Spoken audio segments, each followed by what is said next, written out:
twongeye kubasuhuza turabifuriza kugira ibihe byiza abadukurikiye hano kuri Primo Media Rwanda no kuri TPC. Ndi kumwe na Trésor Pierre Chanel. Trésor Karame, muraho uraho neza Karinijabo. Amahoro ku giti cyawe. Ku giti cy'umuntu wari we wese agira amahoro. Ni we narimpereyeho. Yego, ku giti cyawe ndayakwifuriza. Uburenganzira bwo n'ubusanzwe. Uburenganzira twese hari ubwo tuvukana, hari n'ubwo turwanira. Ubu uri kurwanira ubuhe? Kutari bumfashe kuburwanira. Tubwire. Which kind of uburenganzira uri kurwanira? Buri wese arwanira ubwe, twe kubitindaho cyane. Icyangombwa nuko menya uburenganzira bwawe, umenye ubwo wakwigomwa n'ubwo warwanira. Nibagiwemo ko hari ubwo ushobora kwigomwa bitewe n'impamvu runaka. Ariko ikibazo uri kunsiga muri dilemma. Njye nigomwa ubuhe njye ndwanira ubuhe? Ntabwo ndi wowe. Wowe se wigomwa ubuhe karwanira ubuhe? Ibyo birandeheba. Ariko birandeheba. Hari ibibazo utabaza undi muntu. Ibibazo utabaza undi muntu kameme. Uburenganzira bwa mbere ndwanira nubwo kubona icyo gushyira hano. Yego. Ibyo ngibyo tubihuriraho turi benshi. Dufite uburenganzira bwo gutekereza n'uburenganzira bwo guhitamo ibyo dutekereza. Urumva? Tuzarwanira uburenganzira bwo kuvuga, abandi bari kurwanira uburenganzira bwo kubona icyo kurya. Ariko wanavuga ukabona ibyo kurya, wanagira gute, biterwa na plan y'umuntu nyine, kuko hari ubwo abantu bitiranya icyitwa uburenganzira na devoir. Uburenganzira na devoir biragendana. Inshingano n'uburenganzira. Yego. Uko urwanira uburenganzira, menya ko nawe hari ibyo usabwa. Rero muri ibyo usabwa hari n'ubwo ubusabwa kwirengagiza ubumwe mu burenganzira. Yego, kugira ngo hagire ibiboneka. Yego. Yego. Trésor, ntabwo tuje kuvuga iby'uburenganzira bw'abantu na muntu, ahubwo biravugwa ko umugabo witwa Masad Boulos yagiye mu bijyanye no guhuza Repubulika ya Demokarasi ya Kongo n'abo tuvuga rumwe nayo, notamment AFC M23, ngo ariko hakaba hari ibintu bishobora kuba byarabayemo byamaguye. M23 ngo uravuze ngo bahurira kuki? M23 kwihuza n'ubutegetsi bwa Kinshasa. Yego. Ariko hakaba harimo ibintu byamaguye kuko asanzwe amenyerewe mu bijyanye n'ubucuruzi n'izindi nyungu zijyanye n'ibikorwa by'inyungu muri Afurika. Donc uyu mugabo tubanze tumenye ngo ni muntu ki? Numugabo usanzwe ari umu businessman, akaba intyoza mu bya diplomasi, n'ubundi akaba ni n'umucuruzi, ukomoka muri Libani, ariko akaba afite n'ubwenegihugu bw'Abanyamerika. By'umwihariko ni gendre cyangwa se wa mwana wa President Donald J. Trump, kubera ko umuhungu we yarongoye umukobwa witwa Tiffany Trump. Mbere na mbere barashyingiranye. Yego. Yego. Trump yashingiye Masad Boulos. Yego. Trump rero muri strategie ze iyo bireba neza, bimwe mu bintu aje gukora muri administration ye kuri manda ye ya kabiri, manda ye ya mbere bisa naho yarakireba ibintu ukuntu bimeze, ukuntu bikorwa, abuzwa na systeme guhita afatiraho ngo ajye muri manda ya kabiri agira utuntu yikorera. Ariko muri icyo gihe yamaze hanze, ngira ngo byamufashije kubona umwanya uhagije wo kwiga kuri shift, ibyitwa energy shift iri kuba ku isi. Urumva, ku buryo yagiye muri iyi administration byanga bikunda ahantu hose hitwa ko hari ibuye ry'agaciro, cyane cyane izi twita critical minerals cyangwa rare earth, yazitagatinze.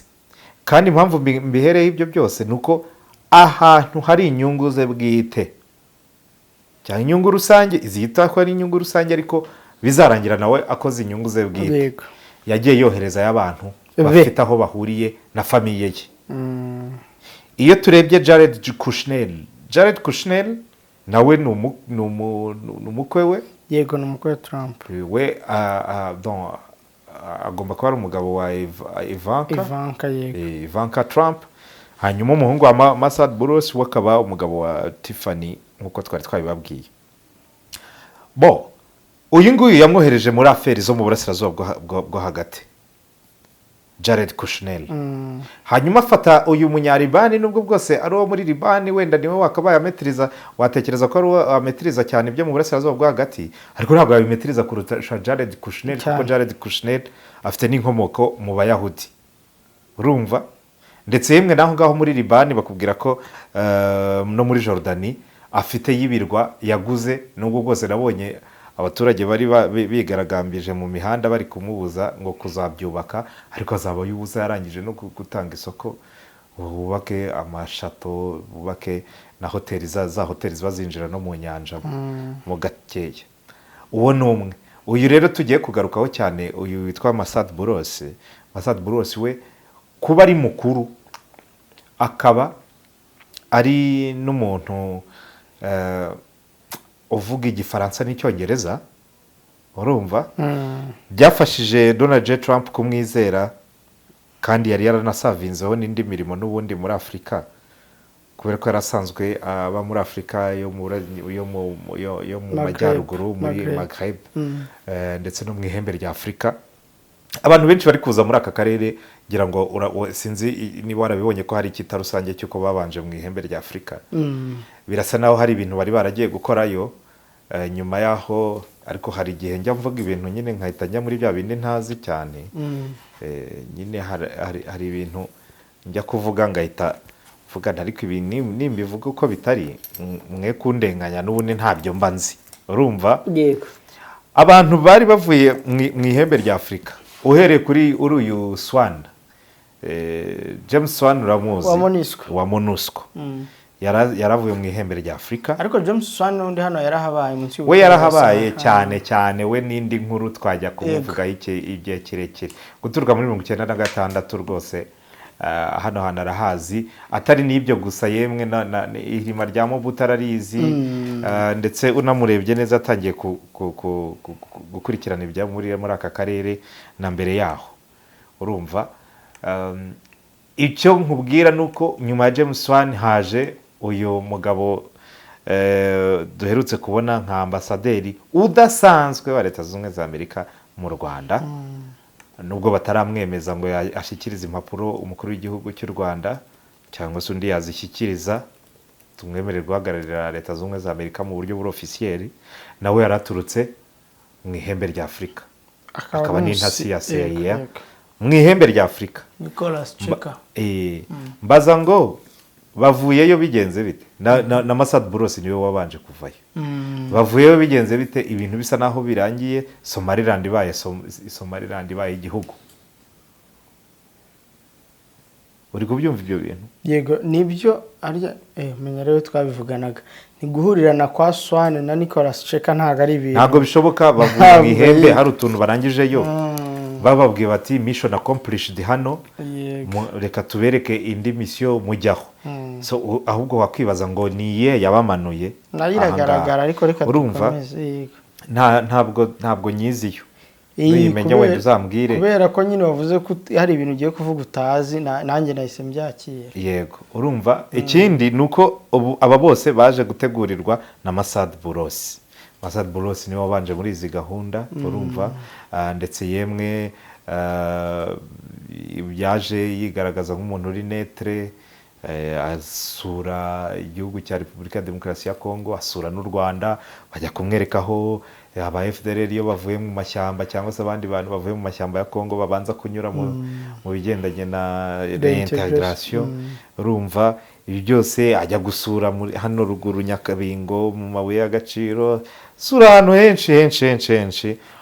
Nk'umucuruzi akaba n'umudiplomate, akaba by'umwihariko ni le bras droit de Donald Trump, cyane ko n'imyaka ye nyine ubona ko ari wise, nta kintu yakora atakizi mu by'ukuri. Ntabwo bitunguranye kuba bosi we hari uburyo yabashyizeho kugira ngo bamushoboze kuba barwanira inyungu za Leta Zunze Ubumwe za Amerika nk'igihugu, ariko n'umuryango wa Trump urusheho kubona inyungu zawo bwite, urumva. Ibyo muri administration ya Trump birakonta, nta muntu rwose Trump we nta nubwo ageraho nta nubwo aba akeneye no kubihisha. Nk'igihe bamuhaga iriya ndege ya miliyoni 400 urumva y'abanyakatari, yababwiye yuko iyo ndege ari iye bwite azayikoresha mu mirimo ya perezida, ariko yava ku butegetsi akayijyana. Yabonye bisakuje aravuga ko nyine bizaba wenda ari umutungo wa leta, ariko ntaho byanditse, n'ubundi abayimuhaye barabizi ko bizagenda. So ni urugero rumwe ndi kugerageza kuguhereza ingero.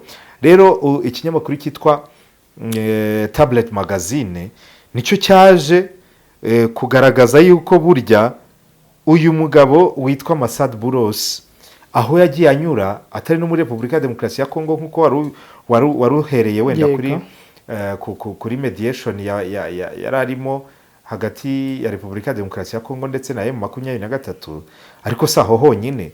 Masad Boulos na mbere yuko bamuha misiyo yo kumanuka ahangaha, Trump waramwumvise ari kuvuga ngo Masad Boulos ni umuntu wa danger, ngo yagiye ahantu ngo haba ari imihoro, ngo abana ngo bajya kwiga bari kubatema, ngo n'ibiki byose. Trump ntago azi leta Repubulika ya Demokarasi ya Kongo, ntago ayizi, ajya yitiranya actually na ntuza na Kongo. Ntabwo azi gutandukanya DRC na Kongo. Azi Kongo gusa, urumva, azi ko Kongo ari ibintu bibiri. Yego wenda bashobora kumwongorera bakavuga ati ariko se ntabwo bizi ko hari n'indi Kongo. Ariko icyo nkubwira cyo nuko yabanje gushimagiza, yavuga ngo yarangije intambara, ngo abantu miliyoni bishwe baciwe imitwe. Yego urumva. Rero Masad Boulos ni umuntu wagiye gukora business nyinshi cyane, ariko hano mu burasirazuba bwo muri bwa Repubulika ya Demokarasi ya Kongo ho yahazanywe n'iyo conflict ihari. Ntabwo yari agatangiye kuhakorera business mu buryo buzwi, uretse ko bivugwa ko hari amabuye y'agaciro nyine. N'ubundi nk'umuntu wageze mu birombe arabizi ko Donald Trump we hari ibyo aba yavuganye na za companies zisanzwe zikorerayo, hariyo Tesla, urumva, mu buryo bw'ibanga. Izo zose ndi kukubwira dayeri nari ngiye no kwivuna ndi kuzenimera. Ntuza companies zose muzi muri tech, uhere kuri Tesla, ujye kuri Google, ujye kuri Apple, uhere kuri Microsoft, ibintu byose watekereza bikoresha ikoranabuhanga, na Samsung, urumva, yemwe noneho ujya kuri za Huawei iz'abashinwa zo, tukajya no kuri ntuza ku modoka z'abashinwa zose ziri electrique, guturuka kuri Haval cyangwa se Great Wall. Oya, Great Wall ishobora kuba ari trademark ya Haval. Haval ni rwo ruganda. Hari n'iz'Abayapani ziriyo, n'iz'Abanyakanada, Abanyakoreya y'Amajyepfo. Ni ukuvuga ngo inganda zose za tech ahantu hose uzabona hakenewe battery, bazaba bakeneye lithium, bazaba bakeneye cobalt, bazaba bakeneye tungsten na tin na tantalum. Ibyo bintu byose nkubwira biba bikenewe ahangaha. Byajya muri ntuza rero mu kurema ibyuma n'ibiki byose, ugasanga no kurema intwaro za diamant ziba zikenewe, za plutonium ibikenewe, uranium ibikenewe, za bombe zarashwe muri Nagasaki na Hiroshima byavuye muri Kongo. Ahangaha Kangati niba ari harya hitwa Musongati. Banza ari Musongati. Oya, Musongati niyo muri ntoza mu Burundi. Ariko hari indi mine izwi cyane hariya yavuyemo. So Masad Boulos rero tumagarukeho, ni muntu ki uyu nguyu muri business? Umpereye ku byo iki kinyamakuru cyamuvuzeho, kiramushinja mbere na mbere kuvanga akazi ka leta n'inyungu ze bwite muri rusange, urumva. Ni inkuru ndende yiswe The Family Business. Family Business ni ukuvuga ngo business familiale. Uyu muntu yabigize akarima ke. Niba ari famiye ya Boulos ivugwa cyangwa ari ya Donald Trump ivugwa, ntago mbizi. Muri uku kwezi kwa karindwi, mu ntangiriro z'iki cyumweru, nibwo iki kinyamakuru cyakojeje ibaba muri Win umugani wa Rufonsi kirandika kivuga ko uyu Masad Boulos yagize amakosa ashobora kwitwa ko muri nacyo ndi kubona abanditsi bacyo bari bafite ibaba, ariko nanone bagira ngo hari n'umuntu bahagaze hejuru, kuko barumye bahuha nabo bari kwangwa. Ntituvuze ko yavanze cyangwa yakiriye ruswa, ariko yavanze inyungu za politike n'inyungu ze bwite. Muri iyi article bavuga ko Masad Boulos yashyize minisitiri ku gitutu, minisitiri umwe mu baminisitiri bashinzwe imari n'igenamigambi, ahari hariya muri Nigeria, urumva bagiye baruma bahuha, ntabwo bavuze ngo ni ministre charge de quoi, urumva, ariko muri Nigeria yamushyizeho igitutu amubwira yuko hari kampani imwe ya Masad Buros, kandeba ukuntu yitwa yahariya muri ntuza muri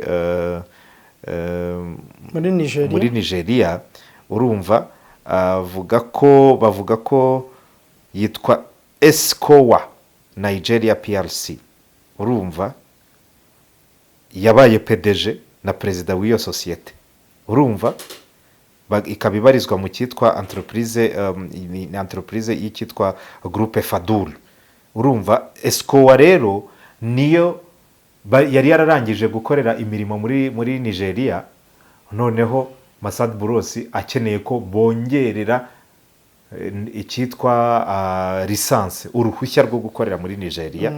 Hanyuma rero umuminisitiri yari ari kuvuga ati ntabwo ari byo bitanga, hari procedure binyuramo. Masad aravuga ati simone ufite akayihayeho ka politike, niba ushaka cyangwa urota rimwe kuzinjira mu nzu y'umweru yitwa White House, ntawe ugera kuri data atanyuzeho, ni njye byose binyuraho, njye kirisito, ntawe uzabona data atambonye, urumva.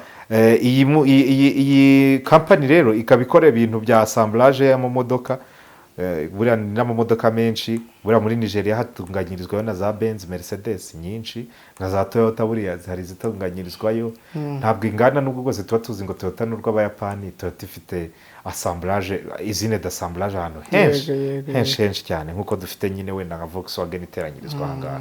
So uyu Masad Buros rero yabwiye, ubwo bari mu nama, abwira uwo minisitiri rwose, aramubwira ati nyabuneka kampani yanjye mbereye PDG cyangwa se mfitanye nayo isano, ugomba kuyiha indi lisanse, kuko mbere yari PDG wayo, ubu ngubu ntabwo akiri PDG, ariko ubu ngubu nibwo ari kubashyiraho igitutu.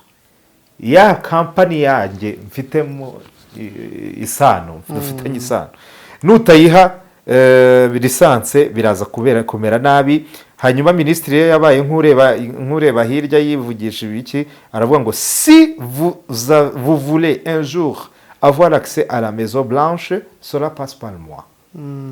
Ndakumenyesha ko niba urota mu buzima bwawe ko hari uwawe cyangwa se wowe ubwawe cyangwa bagukomokaho wazinjira muri White House, ni ngewe bizanyuraho. Vous devez approuver cet accord, ugomba kunsinyira iyi lisansi. You see, ibyo rero ni ikibazo iyo utangiye gukoresha imbaraga wahawe cyangwa se umwanya wawe bwite mu nyungu zawe bwite. Icyo kikaba urugero rumwe. Bavuga yuko nanone hari ibindi biganiro yagiye yikorera ategura, icyo cyane cyane nk'ano muri Nigeria niho yari afite business, ngo yarahatinze cyane, urumva.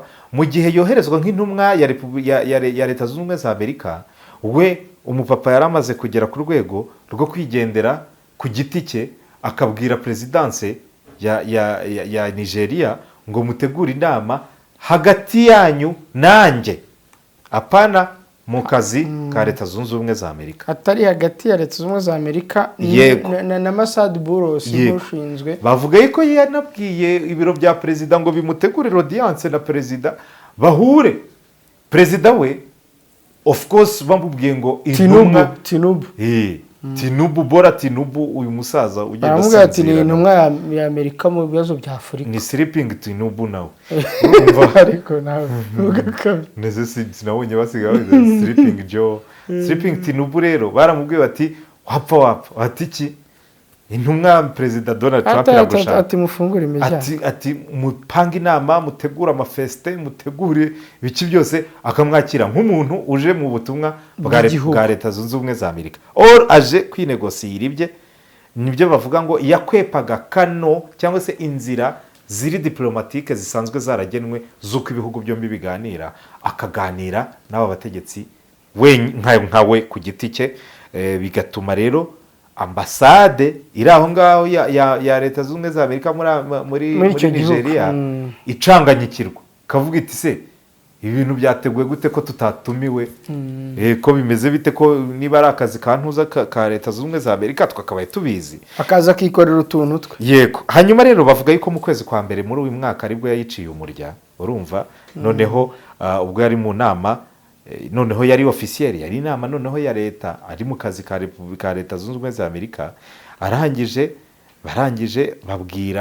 ahita abwira umwe mu bakonseye urumva conseiller stratégique du secteur privé ahangaha turacyari muri Nigeria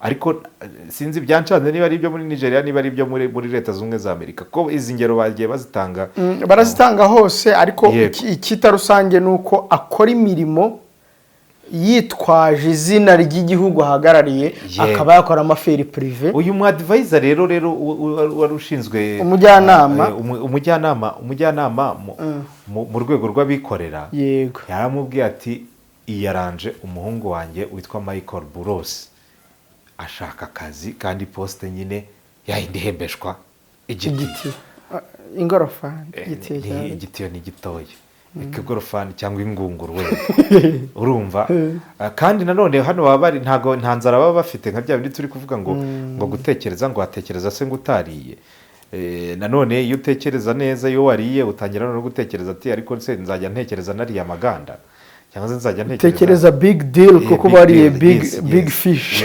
noneho rero aramubwira ati uyaranje witwa Michael Burrows nawe ugomba kumuha akazi. Uyu Michael Burrows rero niwe mugabo wa Tiffany Trump. Ubwo ati umuntu ndi kukubwira uramuzi se ni umukwe wa Trump wa murezi ni nguko umukwe wa Trump uzi uburyo inyungu wowe waba uri kwiremera wowe muhazaza kandi nanone umuntu akubwiye gutyo ntabwo aba akubeshye muvandi ntabwo aba akubeshye nubwo rwose aba yavanze akazi ke n'inyungu ze bwite ariko ntabwo aba akubeshye. So umuvugizi w'ibiro bya Masad Burrows kuba abantu nk'aba ngaba bameze nk'urwego abafite umuvugizi we ntabwo ibintu byose yaza kubyisobanuraho porte parole we yahise avuga ati ibyo bintu ni ukubeshya kategorikoma ibyo bintu muri kutubeshyera ibiki byose. So tugarutse ikinyamakuru ntabwo kibyinjiramo neza ariko kivuga ko no muri Repubulika ya Demokarasi ya Kongo hari uburyo ntabwo ari kuvuga ngo hari uburyo uko yagendaga aganira hari ibyo wenda yaganiraga n'abinaha ariko yagera i Kinshasa akabazi neza yuko Kinshasa ari igihugu gisanzwe kimenyereye mu gutanga ruswa cyangwa se amafaranga ashorwa muri harya mu barobi muri lobbying urumva urabizi neza ko mbere y'uko ibiganiro bijya gutangira babujije leta zunze za Amerika nako leta zunze za Amerika zabujije Repubulika ya Demokarasi ya Kongo gukomeza gushora amafaranga muri lobbying bigeze kuyagarika ntimwongere gutanga lobbying amafaranga ya lobbying ariko bari bakeye muri humye bafite abantu babavugira Mariana Grande yaba Ariana yaba wa wundi witwa umudokiteri witwa niba ari ngwiki Mukwege bafite Jason Stearns Von Battens uriya rwo ni n'urwego hari rw'abagira ba Dr. Mukwege yego abo ni abantu bose babihemberwa ubu bageze no kuri ba Maître Gims uwo muhanzi wo muri Charles Onana ba Charles Onana n'abantu benshi cyane. So ibyo rero nk'umuntu wari ubizi yaravuze ati iki gihugu cyo kukiryamo bizaba byoroshye ibyo ari byo byose urumva ahita atangira kumubwira ati se none nta kuntu nyine ku mabuye yanyuze ahantu hakwiriye hari utundi twayobamo gakeya ni nayo mpamvu buriya ntabwo byaba ari ibintu bitangaje ibirombe byo muri Katanga ibyinshi bakubwira ko ari famiye ya Tshisekedi ibigenzura ndetse yemwe hari n'abashyize batanze ikirego mu rukiko mpuzamahanga rwo mu Bubiligi barega famiye ya Tshisekedi kwigwizaho umutungo. Ibyo byose rero Masad Burrows yabaga ari nkaho hafi yiriramo duke yabihakana yego ariko twebwe ku mihanda ze none hano aho ndi ku mihanda kandi nababwiye ko ibyo ndi kuvuga ntabyo nzi nabibateguje ntabyo nzi urumva gusa Tablet Magazine yiravuga ko mu biganiro bagiranye amabuye yavugaga amagambo 3 hakahita irya kane rikaza ari ibuye urumva. Ibyo rero ntibanatindiganya kuvuga yuko byagize n'uruhare mu gutuma igitutu Repubulika ya Demokarasi ya Kongo yashakaga ko leta zunze ubumwe za Amerika zishyira kuri Rwanda cyihuta kirimo n'ibihano by'u Rwanda rwagiye rufatirwa, kurufungira ibigo bitunganya amabuye y'agaciro, kuba rwakomanyirizwa mu gukora amatransaction cyane cyane ku rwego rwa gisirikare, RDF yose muri rusange, ndetse yemwe ukagera no kuri ku bayobozi bakuru b'ingabo z'igihugu cy'u Rwanda, ndetse udakuyeho n'abayobozi ba M23. Ibyo byose rero Masad Buros agomba kuba yarabigizemo uruhare ruziguye biturutse mu tuganiro twa hato na hato twibanga twajyaga tugiranwa hagati ya Masad Buros ndetse na Felix Tshisekedi Chilombo, amusezeranya yuko ijambo bavuganye ari nkaho yaba yarivuganye na Trump. Urumva nubwo bose atari kimwe, ariko na Donald Trump urabizi nawe ni umudira nikirihahira, umudira ibyo ngibyo byo kwa perezida byo biza nyuma. So nguko rero ntabwo wenda turi buvugeho cyane, ariko icyo nakubwira cyo nuko Masad Buros nyine asanzwe nyine ari mu businessman. Nabikubwiye ko yayoboye ndetse yarafite n'imigabane muri Sikoa, ubwo ni ikigo gikora assemblage y'imodoka muri Nigeria, bakagira na Buros Enterprise. Urumva Buros Enterprise ni ikindi kigo nacyo cyari gifite n'ubundi gikora ibigendanye n'ubwikorezi bw'imodoka hano muri Nigeria. Sinzi impamvu yibanze cyane muri Nigeria. Muri Nigeria rega ni kimwe mu bihugu bikize bya Afurika, kandi biragaragara. Yego, kimwe mu bihugu bikize bya Afurika, na Kongo ubwo yateye akajisho nyine. No muri Afurika y'uburengerazuba bavuga yuko afiteyo ibikorwa byinshi, nka groupe yitwa Chaguri, urumva nayo ariko yegereye ubutegetsi bwa Nigeria. Iyo bavuze muri Afurika y'uburengerazuba, n'ubundi Nigeria niho ibarizwa. Ibyo byose rero birakwereka yuko uyu mugabo yari asanzwe ari umumanyari, ni umuntu ubukize cyane. Famiye ye rero yijanditse muri ubucuruzi kuva na kera. Ni umucuruzi, ntabwo yabaye umucuruzi kubera Trump. Tuvuga ngo ntabwo yakijijwe na Trump, ahubwo riyeze kubera ko Trump akunda abantu b'abashabitsi. Bamenyanye gutyo, n'abana babo niba baramenyanye. Ku mwana wa Tiffany Trump nta hantu yapfa guhurira rega na ntuza na Michael Buros. Ababyeyi be batapanze wenda ngo bagire ibyo bahura, keretse wenda bahurira wenda nko mu ishuri cyangwa iki, ariko abo bantu baba bafite amaprotokoli akabije ku buryo kugira ngo bazahure bisanzure, bisaba ko ababyeyi babo babigiramo uruhare. So izi ni mariage ziba ziri a little bit arranged. Urumva, so niyo mpamvu nkubwira ngo uyu mugabo nawe ni intarumikwa. Yatangiye rero kwinjira muri Mar-a-Lago muri 2022, ubwo Michael Buros nyine yasezeranaga na Tiffany Trump. Ubwo noneho amataba bya amavuta aravuga ati business zigiye mu zindi. Baravuga yuko muri kampanye electorale ubwo Donald Trump yiyamamazaga, Masad Buros niwe muntu watanze umusanzu ukomeye cyane mu buryo bw'amafaranga no kuboneka, kugira ngo Donald Trump nagera mu ngoma hazamwibuke koko akihagera. Atandukanye na Musk, cyangwa yarushije Musk. Elon Musk nta muntu wamurushije gutera inkunga. Ubwo niyo mpamvu nayo nkubaje nyine wari ubivuze muri iyo context. Aba ni abapeti kuri Elon Musk. None se uyu nguyu twavuga ko aza nko guhunahuna ku mari. Niwe muntu watanze umutahe. Oya, Elon Musk we twari tumuzi ko yarasanzwe ari umukire wa mbere. Ibintu yaviyemo ntago uvuga ko ari guhakwa, biba ari ibye. Iriya kampanye electorale yari ya Musk kurusha ko yari ya Donald Trump. Wabonaga celebration za Musk n'umuhungu we witwa X. Urumva byari ibya Musk deja urabibona yuko riptire yabayeho hagati ye na perezida, yageze aho yitiranya koko ari we wabaye perezida. Urumva bitandukanye na Masad Buros, nta nubwo bari muri cercle yegereye. Ariko still Musk nawe ku ngoma ya Trump niwe ubwo yagize 1 trillion. Yes, erega abantu bazi ngo barashwanye. Kandi nkubwira yuko na mbere yuko Donald Trump arahira, Elon Musk yahuye n'uwitwa Kabange, bamuhamagaye i Mar-a-Lago mu gihe muri Afurika nta wundi mu perezida watumiwe mu buryo buri officiel. Kandi Kabila yagiye atakiri ku butegetsi. We yagiye yatari kiri no ku butegetsi. None ubu bari mu burasirazuba. Icyo kintu nta kintu wumvamo. Oya ntacyo. Ubwo rero umwuka ibyo abwira amatorero ntabyo ujya wumva nawe. Ntabwo mbyumva nje. yego umuntu yatekereza ko nyine no muri iyi diru y'u Rwanda na Congo bishoboka ko uyu Masad Boulos ari umwe mu barobiste bakomeye b'ubutegetsi bwa Kinshasa. uyu yaba ntuza iturufi rya hose kuko Kigali yarya y'iki? Kigali yarya y'iki? Kuko aho ubundi amavuta ari niho ubushishi bwirukira. Niyo hatari amavuta se. Ugereranyije n'amavuta ari muri Congo hari amavuta ya lithium, hakaba nyine hari ibivuta byinshi. Hari ibivuta. Oya. None se Kigali urebye sinzi bona amavuta atari menshi. Ubwo turi kuvuga ibiro in terms y'ibirombe. Yego n'indi mitungo. Erega nubwo muri Congo tuvuga ibirombe ariko hari indi mitungo myinshi irenze ibyo birombe tuba tuvuga. Amavuta adatunganyije. Muri Congo hariyo nk'amacunda. Ariko aba amavuta ageze anyuza ahandi hantu. Okay, reka tubyakire duri.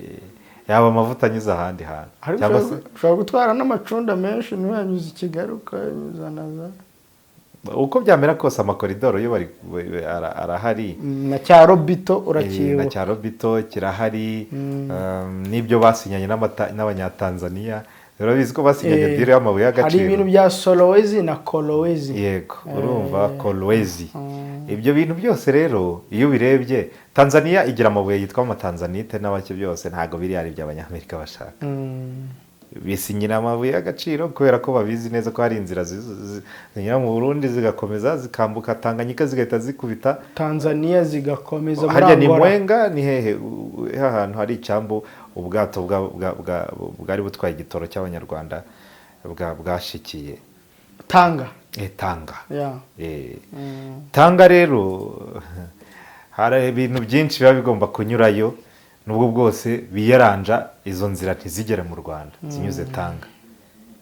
Ntekereza ko hari n'ibintu ahari bakuru b'ibihugu bombi baganiriye ubwo umukuru w'igihugu yahoraga na Samia. Yego. So ndi kubona uri kujyana mu bintu byinshi kandi twari twigiriye mu mavuta ya hariya hirya. Yewe Ushaka kuntotobeka se? Oya, reka njye kuguconga. Kuko naho no musatsi wawe wakwereye. Si wumva. Wakwereye. Nuko kujyana mu myicungo. Ndagushimiye cyane. Mwakoze bari badukurikiye twivugiraga Masad Boulos na Tablet Magazine. Yego. Nibigarukwaho nyine muri iyi dosiye ye. Ikinyamakuru kiravuga ko ntaho bimuhama. Nta hantu bimuhama. Ntabwo ari urukiko, nta urukiko, ariko ni bya bintu byo gutanga umugabo kugira ngo Donald Trump atavuga ati bare rimwe karaka magazine mwagafunze. Kuko nabyo biranashoboka. Birashoboka cyane. Yego.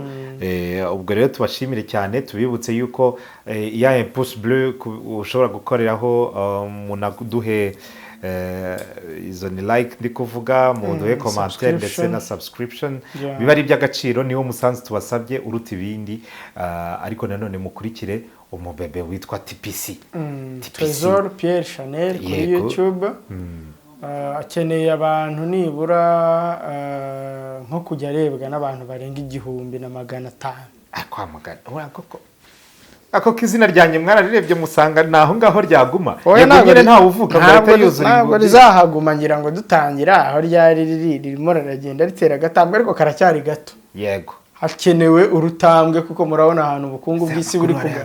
Hari abantu bibangamiye ayo makuru ntago nyazi nta nubwo ndi buyasubiremo ariko icy'ingenzi ni ugutera igitambwe kinini kuko ubukungu bw'isi nabwo buri kwihuta cyane.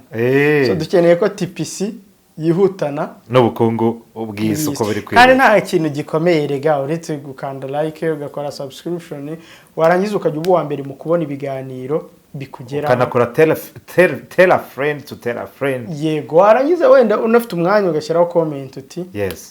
Mutubwire nibyo twimprovinga. Ndabizi ko munyishyuza documentaire I'm cooking you guys I'm cooking very big things for you. Urumva? Harya ku Instagram ho bajya baza. Kuri Instagram naho murebe Gakumba Trésor Pierre Chanel. Muze naho mukandeho ariko mukanya gato ngiye kubaha ibyanyu. Wakoze cyane Pierre. Urakoze.